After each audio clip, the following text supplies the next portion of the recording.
part 5 of Welcome to the Philippines. Meeting women in the Philippines. We're going to make the assumption that you may not have been dating somebody online and simply gone to the Philippines. What we want to discuss is the fact that women in the Philippines are far more approachable than you find with the majority of Western women. In the sense that you could go and chat to somebody at work in the Philippines and say, can I meet you after work? Can we go? Can I buy you dinner? Blah, blah, blah. And 9 times out of 10, they will be available if they're single. And quite happy to give you the phone number, etc. The reality is, Filipino women are extremely friendly. There is also a large amount of Filipino women looking for a foreign husband. As such, the odds on meeting a good woman is in your favour. But it also helps if you're looking in the right places. You will find that if you hang around the girly bars, then obviously most of those girls are of that industry.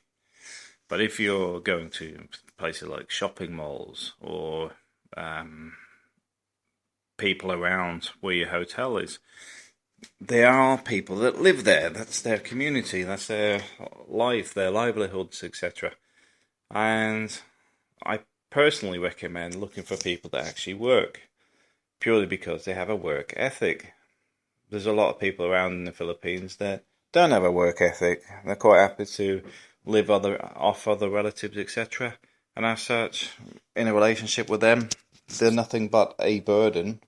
But on top of that, they have no value of money because they've never had to earn it. As such, they're quite happy to spend your money because they don't know what things really cost. They've never had to worry about it, and you're the rich foreigner.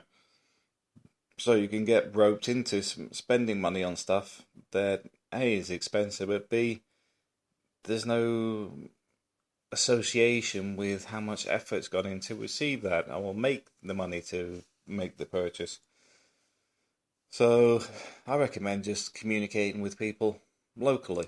I recommend getting yourself a cheap local phone, which will probably set you back anywhere from 700 to 1,000 pesos, maybe a little bit more, and getting a SIM card and just simply communicating with people, saying this is my number.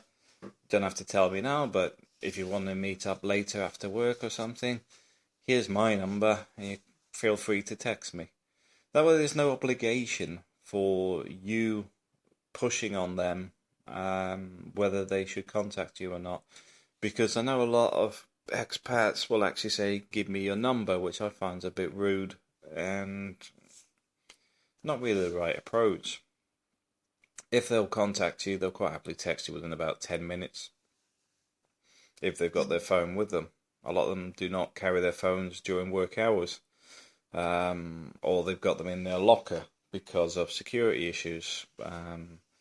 A lot of thefts go on in the Philippines, and some of it is very strange. What I mean strange is there are often things that we wouldn't normally see getting stolen in the UK, for example.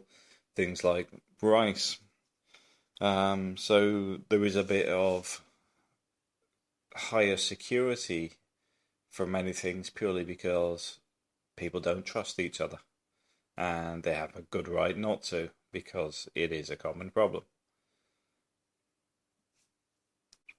Another route is actually utilizing the dating sites while you're in country.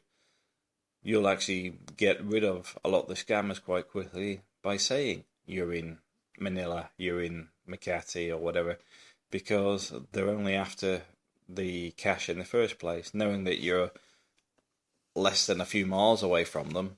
If they're scamming, they really don't have an interest in you. They'd never wanted to meet up in the first place. But you will find that you'll get a few people you can meet with. And online dating does work, but I would say finding people locally, you're going to have a better chance of finding a good woman. Where online, it's a needle in a haystack, purely because there's so many people scamming, which make a full-time job of scamming. You may find that one person's got multiple profiles, for example, purely because that's how they keep track of who's talking to who. So what about dating and going out? You may find that they will bring a chaperone. It's pretty normal. In fact, if they haven't got a chaperone, it can often be frowned upon because you don't know them, they don't know you, and to be seen together without a chaperone can be seen as a bit strange, culturally not acceptable. So if they bring their brother, their sister, whatever, it's normal. Um, it isn't really going to affect your first date anyway in many ways, because if they're a good person, it's unlikely you'll be whipping them off to some hotel somewhere, because it's not socially seen as the right thing to be doing. They want to meet you and get a better acquaintance. You do in the West, to be honest. A good relationship is based on the courtship. And I know in the West it's quite common for people to go out on a Friday night and have sexual liaisons with a woman they've met about 20 minutes ago. But most women in the Philippines aren't like that. You will find it's just not the way they do things. I mean, a lot of the time, even if you've known them for ages and met for the first time in the Philippines, sexual liaisons could take a week even sometimes. It all depends on the person, but they're not going to get with you straight away because it will make them look bad. Also, you should be looking further than that, because there's entire bars that deal with that type of thing without any courtship whatsoever. What you're looking for is actually somebody to be with, which the sexual relationships isn't that important early on anyway, because you need to understand, are you the right people? Are you comfortable with each other? Have you got enough in common? Is there certain things that doesn't work for either of you? Those things are far more important than the sexual side, which can develop over time, and by that time you're talking more of a serious relationship anyway. So your first meeting is very likely to be going to a small restaurant, and you may be sat there with the girl that you're interested in, along with her brother or whatever, sat next to her. It's very, very common and normal. Once you've developed a relationship, then things change, but at day one, they will be chaperoned, very likely. Also, you will find that they'll want you to meet their family, because the family is going to be concerned about them meeting a foreigner, but also they will want to meet you in person. So you have that side of things developing quite early on in a relationship, because that's how Filipino relationships are. There's normally a standard way of courtship that is still used today. I know many people are westernized, but there's still certain things that are culturally utilized. For example, when a person takes the hand of an elder to their forehead, it's a sign of respect to be blessed from that elder. And you'll see all sorts of age groups doing it, because it's culturally the thing to do. And this is the thing you've got to look at. There's going to be certain things which may seem a little bit alien at day one, but after a couple of months in the Philippines, it all becomes pretty normal. Should you be buying gifts because you feel guilty? Highly recommend. No, you should be buying gifts because you want to. I don't recommend buying expensive gifts. You'll find the average woman I've come across over the years and I've spoken to, etc., doesn't want an expensive ring, for example. Why? Because they're worried about being robbed. They'll quite happily have even a single band gold ring for a wedding ring, purely because it doesn't stand out like a sore thumb that could result in them being robbed on a jeepney. So you shouldn't be blowing too much money on materialistic things. But if you are serious about the relationship, something like a better mobile phone or something. But even then, you've got to be careful with the mobile phone because they get pickpocketed and robbed on jeepneys. A little tip about mobile phones. One of my agents did this. They carry a bottle for a drink around their neck, but there's no water in it. What it is they put the mobile phone in it to stop it being stolen. And she was actually involved in a robbery where they tried to rob everybody on the coach.